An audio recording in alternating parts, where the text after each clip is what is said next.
Yo, what's going on? It's Caity Babs. You are off stage with DWP, and today I am joined by my fellow Canadians in Finger 11. What's going on, guys? How's it going? I mean, I'm glad that I'm getting to interview some fellow Canadians. Yeah, it's like you're making your way home via Zoom. Yeah, and I won't get made fun of for my Canadian accent because it happens every time. Yeah, you know what? I barely even notice it amongst us. I always think that we don't have it, but I guess we do. I know, of course, we never notice it because it's just how we speak every single day. But even the other day, doing my other one, I said something like house or sorry or something, and I got ripped apart for. But see, you just gotta lean into it and just be like, oh, did you notice my accent? Well, I'm from Canada. I don't know if you know, it's the exotic place up north. It's like, I don't know if you ever heard of it. I don't even need to call myself out because people already call me out. They're like, what did you just say? It happens all the time. But I think it's really cool that I'm getting to chat with you guys because I have like a memory that has been in my brain for probably 15 to 20 years. And it's when Paralyzer came out and my dad was driving me to school and he turned on the radio and it was on. And as he was dropping me off, he was like singing it at the top of his lungs, like embarrassing me in front of everybody at school. But I was like, okay, no, I like this song. You're not allowed to like this song. You're my dad.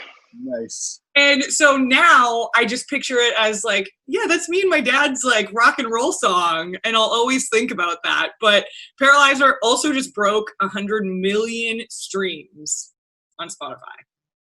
Yeah, it's you know what, I like your story. I love that, like, because I have songs that like they're memories for me and my dad, or like just us being young idiots. You know, there's a soundtrack to your life, so.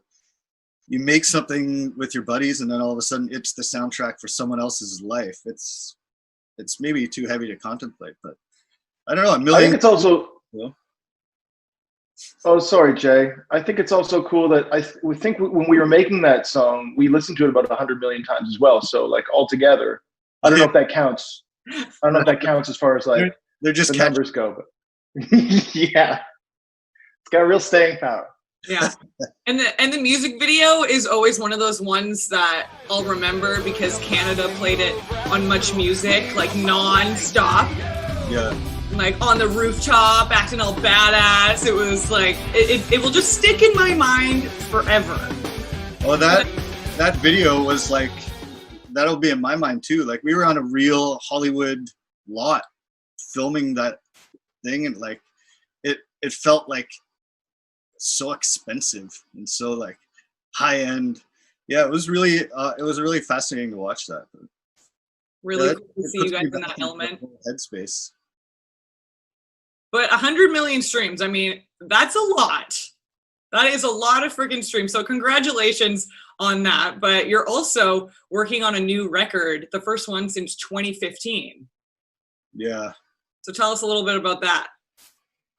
Well, right now we're trying to cope with being apart because, like, I think since everything's locked down, it's been the longest that we've ever not been a band getting together all the time and making music. So we were, just before it all was going on, we had all kinds of really exciting stuff moving forward and then a bunch of stuff that we had to get finished. And so we're sort of just finding ways to finish it. It's just taking a different turn because we're in separate places now, but it's super exciting. Like the people we shared the new tracks with really, I don't know, there's a reaction that people give that you can't fake, because we've certainly played enough demos for friends that didn't really give a shit. So when they really get excited, it's something to take note of. So yeah, there's new stuff coming. We're just figuring out a way to get it done. Scott, what about you? James stole all my cool points that I was going to say. I am really proud of the new stuff. And you hope everybody gets excited about the new stuff as the band is, but it's simply not true. But there's some songs that we're kind of holding on to that we just can't wait to share with everyone. And I hope sooner rather than later. We were on a real nice rhythm right before everything kind of threw us off track. But I hope that we can get the new stuff out, as soon as possible. I mean, I guess our reputation precedes us where we're not the most prolific band. We don't put out like a record every year or so, but the stuff we eventually end up putting out, I know we're going to be super proud of. So I'm looking forward to that, and fans can expect some quality shit. I think they're going to be excited no matter what, since it's the first record in 5 years, and that's a long time for a band to go without a new record. So it will show a lot of heart, a lot of hard work, and people will be very stoked about it. I'm excited to hear it myself. We also want to be able to go out and play it live. So it's tough when you think about putting something out and then you wouldn't be able to go out and do concerts. It's tough to navigate what to do next, because you don't want to put it out and then you can't go tour it. And then when you want to go tour it, they're like, oh, you need something. There's a lot to think about, I guess. But just want to get back to playing concerts in sweaty clubs with lots of people, I know, that would be great. And it's definitely hard right now because bands are fighting themselves with, hey, well, we're going through a pandemic. Maybe we should put out some music because fans need it. Like, they want it, but then we can't go and promote it and play shows for it. So it's like such a tough decision to try and make. And I mean, we do have a lot of bands releasing stuff during this, even if it's just a single, which is really cool. So, I mean, it's a tough choice no matter what. That kind of ties to the Welcome to the Machine thing. Like we've been finishing up something that we've been probably working on for many, many years, and a song that we used to play live. So we finally got around to doing a recording of it, and now it seems like, it's gonna come out. It's something to get out there and share. Mm-hmm. And to share with everybody. And I love that it's a cover as well, because we just got the Chris Cornell cover, the Guns N' Roses one, Patience. And people are like eating that. People love covers of like rock bands doing other rock band covers, and they just make it their own. Chris Cornell is singing Patience? Yes. Really? Jesus. Yes, it was released on his birthday, which was 2 weeks ago, for his 56th birthday, and his wife had released it saying that he had recorded this years ago. Wow. And that she thinks it's a good time to put it out for everybody. So and they're doing a lot of advocating for suicide and mental health awareness on it as well. But then you also have 3 Days Grace, who came out with a cover of somebody that I used to know. So a lot of bands doing covers. Patience was one of the first songs me and Scott ever played in front of people ever. Like that you talk about a song burned in your mind, like us two up in front of the whole school auditorium. That song Patience is like that's one of the seeds of our career. No way. That's so cool. How long ago was that when you guys did that together? When was that, Scott? Probably when you're in grade 5 or 6. We couldn't have been more than 12 or 13. Yeah. Wow. Yeah. Was it a talent show, a school talent show? Well, it was a concert that I think we imposed. Like our music teacher was pretty pretty nice to us. So I think before some assembly, we're like, well, we want to play a song, and we played Patience. It wasn't a concert or anything. It wasn't even suited for it. We just wanted to do it. Played it. No, yeah. I think about it now. I don't know if I would have the same guts to want to do that. We were just young. I think the best thing about that is that nobody recorded it, and it's in my head, sort of this legendary moment. It was probably just amateur hour. It was terrible, but that's okay. You can't prove it. That's okay. I mean, if you guys were 13 years old and you guys were like, hey, we want to play Patience, that's pretty sick.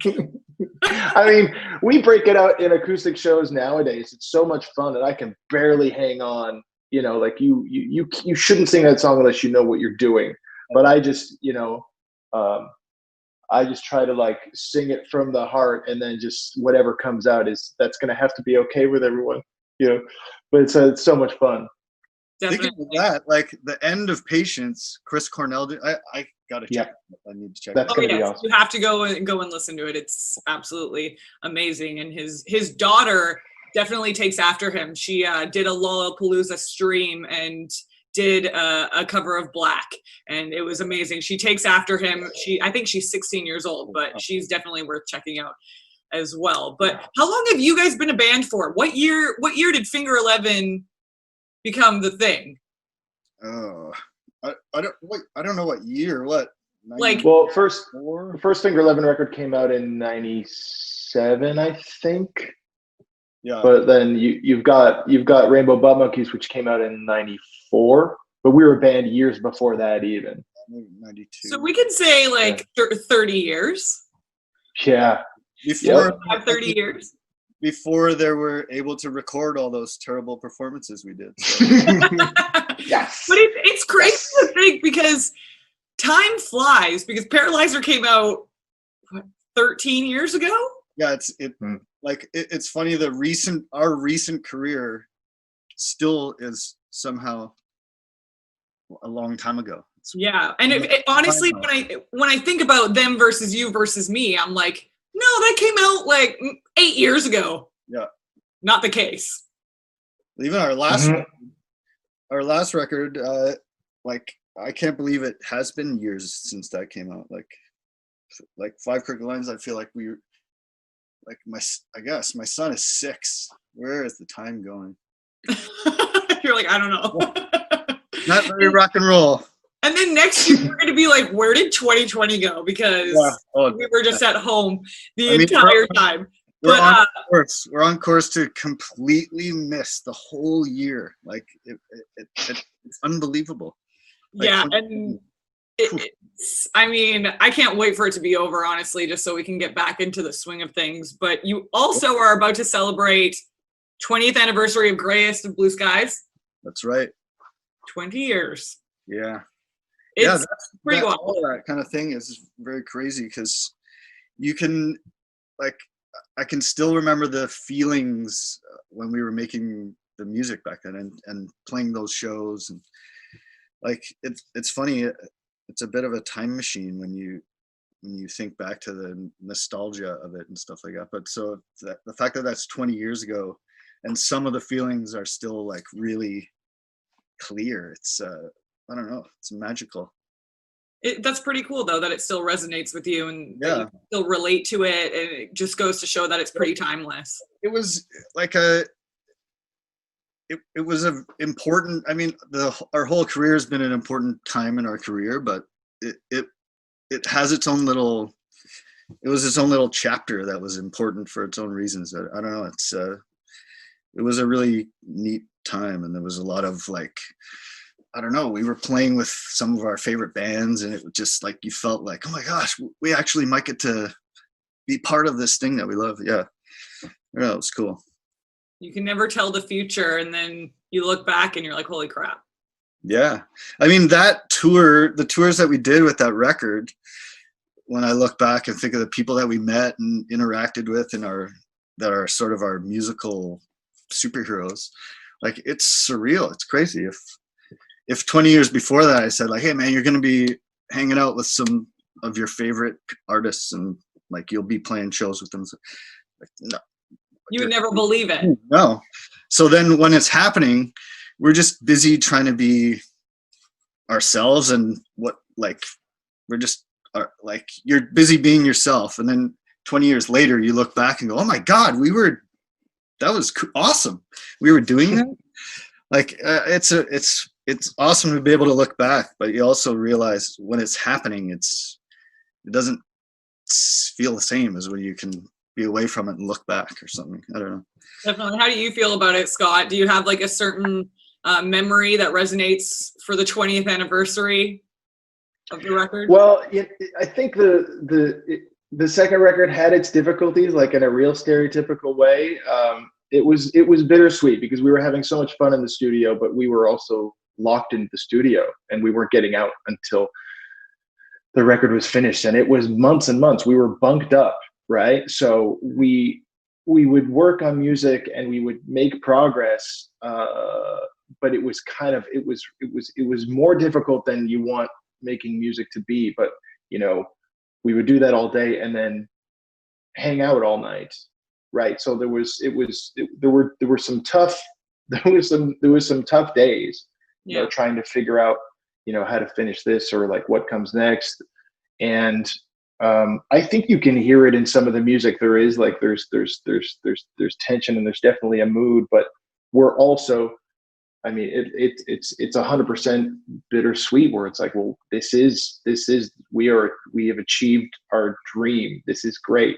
This is difficult right now, but we did get out. We made it through the other side. I remember one of the very last days when we finished the record, we had to, somebody had come in with like the album, like the photo proofs of like, hey, what are you guys going to look like on this record? Here's here's all the photos from the last photo shoot. You got to pick some, you got to pick some of these photos. And we picked the very darkest silhouette of us. It was like, and I was like, that's it. That's what it feels like right now. Okay, let's go with that. So I do look back fondly. We remade a bunch of. Sounds like it. I mean, I just hope I learned a thing or two. Like doing, getting comfortable in the studio is tough, and then trying to get ideas out. I just wish I was better at it 20 years ago. But so, sorry to interview you, but do you think that we were at our age as well, like being serious was of the utmost importance in a sense too? Like there, not only was it hard work, but also like it was serious work. Like, very young at a young age. We didn't need to be that serious. We were too big. We were still trying to prove ourselves. Yeah. Right? And it was only after maybe, I think on the second record, there's a little more levity. I mean, we were always a bunch of goofballs, of course, when we weren't making music, and it doesn't necessarily come through. But there's I think with this, we kind of did some what do you call them, like acoustic skeletal kind of studio versions that we're going to release, and there's just a little more. I don't know. It sounds a little more like we know what we're doing. I really like them. I'm excited for people to hear those as well. We did almost the whole record of Grace to Blue Skies in like a different kind of. Reimagine. Yeah. So that's great. In some ways it was not, you couldn't do it without it being reimagined anyway, because there's like you say, we just have changed or learned something or not learned something over the time. Yeah, of course. Both. Certainly both.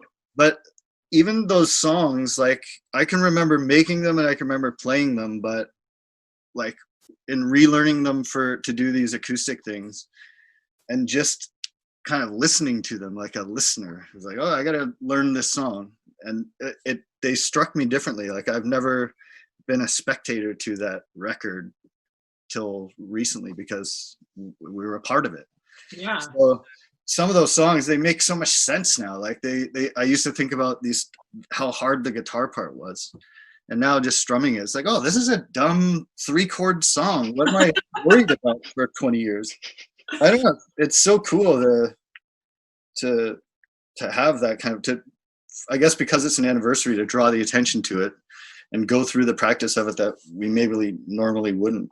Yeah. Well, when you're younger, you're a lot harder on yourself, and you're really like, okay, like this record is make it or break it for us. We need to make it amazing so other bands realize how great we are. And like, there's tons of bands, younger bands now, who go through that. And it's cool to hear you guys talk about it. So hopefully they watch this and they're not so hard on themselves, Yeah, I mean, we still are. That's why we haven't put anything new out in a while. It moves along with you, but I don't know. It's just really neat to look back as like as close as you can get to not being a part of it, just like a guy who's listening to a song. Oh, that's cool. Totally.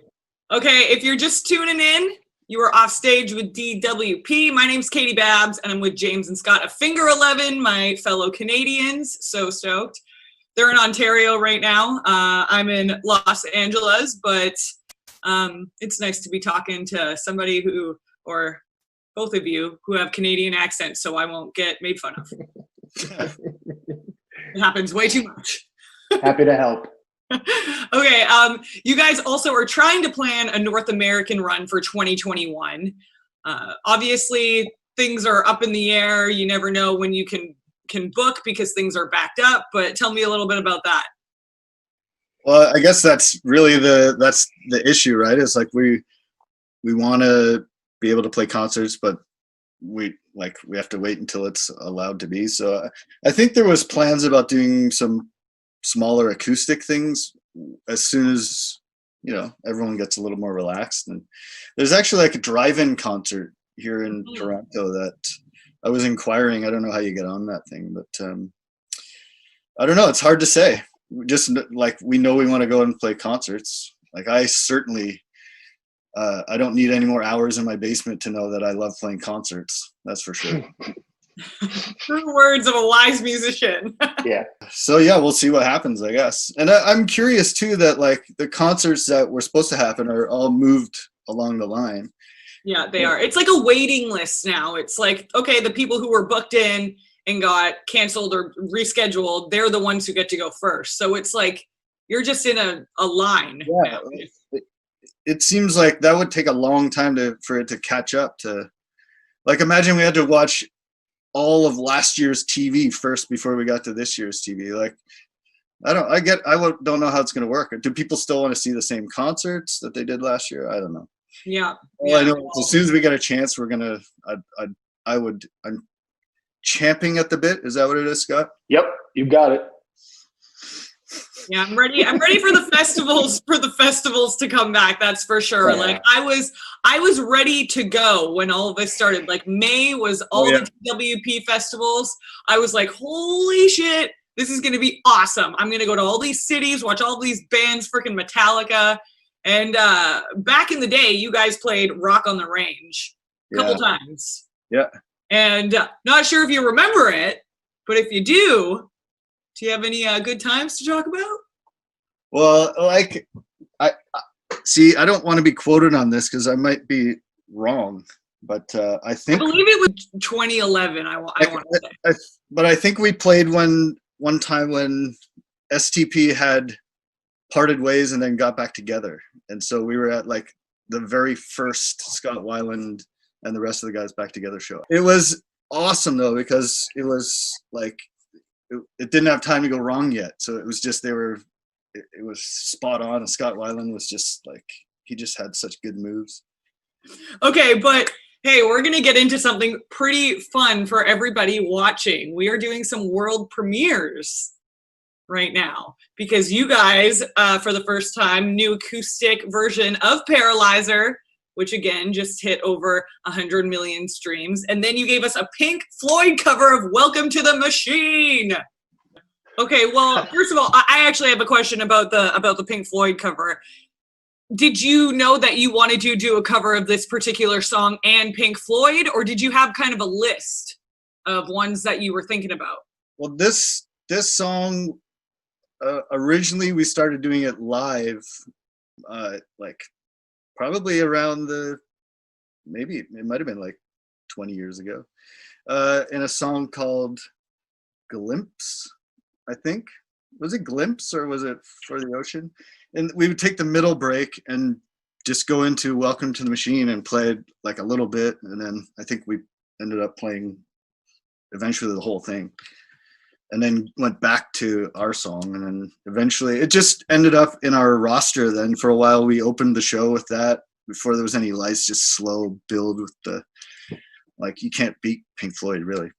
So along the way we recorded it live, and then when we heard it, it never felt like, when you're doing it you feel like a rock and roll god, and then when you hear it back you're like, it's Burlington. So then we recorded it once in this awesome barn like studio we went and checked out for a session, and then it never got finished. Something about it was like, it doesn't have the magic. And then somewhere along the way we were in the studio making just probably songs that never came out. And in the midst of it, we're like, oh, let's throw down Welcome to the Machine again. And so like it kind of was like almost forgotten. And then over time, Rick had the project at home. He started mixing it and placing it, and it just like literally over the last couple of years, it's gotten closer and closer to being finished. And then like it was finished for probably another couple of years, where it was just in a pile of songs like, oh, I wonder what we'll do with that. And then as this break came around and we couldn't make any more music, and we're just like, what are we going to do? It's like, this thing is here. And when I listen to it, like, do you guys agree? It sounds like it's a finished thing. So let's put it out. Like, we don't have any reason not to. So then I just started working on some artwork for it. And like in my mind, it was like the more time I invested into like, oh, this is what it will look like when it's like, this has like, now I have to argue that it has to come out, because otherwise this is wasting. Yeah. Scott, how did it feel doing vocals on it? It's really, doing vocals on a song like that is incredibly challenging, but the trick is to not even think about it and try to feel it as much as possible, and then ingest as much air as you can and scream with passion. You know what I mean? Like if you think too long that about what you're doing, like covering a classic song, such as this, I mean, you're just gonna, beef it. So it's just, you got to think about how much you love the source material and try to do justice to it. So I love doing it. I loved doing it. It's just more like, hey, you got to get out of your own way when you're doing something like that. So I'm happy with the way it turned out. I will say I watched Roger Waters' new concert film, Us and Them. It came out like a year or two ago, and that was probably a mistake. Probably shouldn't have watched that. Yikes. Okay, well, let's get right to it. I can't wait to hear it. I'm very excited. Yeah. As a big Paralyzer fan, I can't wait to hear the acoustic version. So all the people watching, you're in for a treat right now. This is Offstage with DWP, and we are world premiering these 2 new acoustic songs from Finger 11. Thanks so much, guys, for being here. I appreciate it. It was good to talk to my Canadians, and I hope you guys are well and staying safe. You too. Thank you. Thanks for having us. Okay.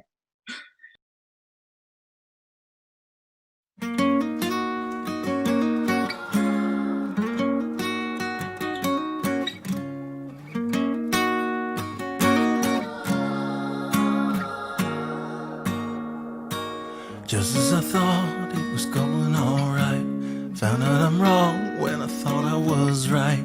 Always the same, it's just a shame, that's all. I could say day, you'd say night. Tell me it's black when I know that it's white. Always the same, it's just a shame, that's all. Well, just as I thought it was going alright, I found out I'm wrong when I thought I was right. Always the same, it's just a shame, that's all.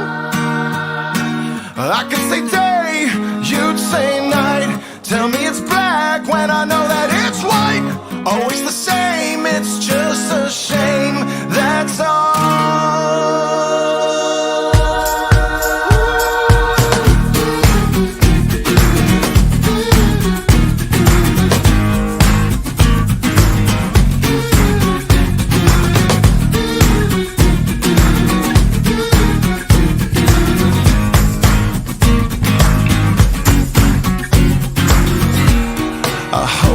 So nervously to me and my drink. I wish it was cooling me, but so far has not been good. It's been shitty and I feel awkward as I should. This club has got to be the most pretentious thing since I thought of you and me. I am imagining a dark-lit place, all your face, all my face. Well, I'm not paralyzed, but I seem to be struck by you. I wanna make you move, because you're standing still. If your body matches what your eyes can do, you probably move right through me on my way to you. one more drink before I think I'm looking too desperately, but so far has not been fun. I should just stay home. If one thing really means one, this club will hopefully be closed in 3 weeks. That'd be cool with me. I'm still imagining a dark lit place, or your place, or my place. Well, I'm not paralyzed, but I seem to be struck by you.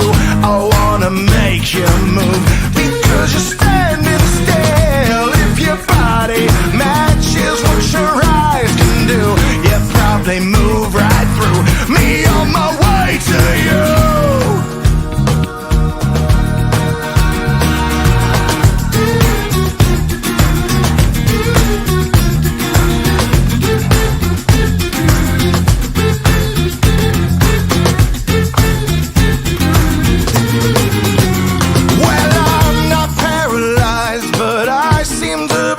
By you, I wanna make you move, 'cause you're standing still. If your body matches what your eyes can do, you probably move right through me on my way to you.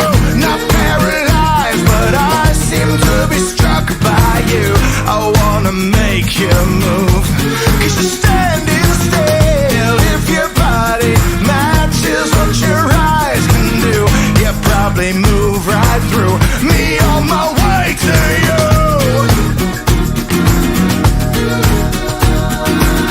You probably move right through me on my way to you. You probably move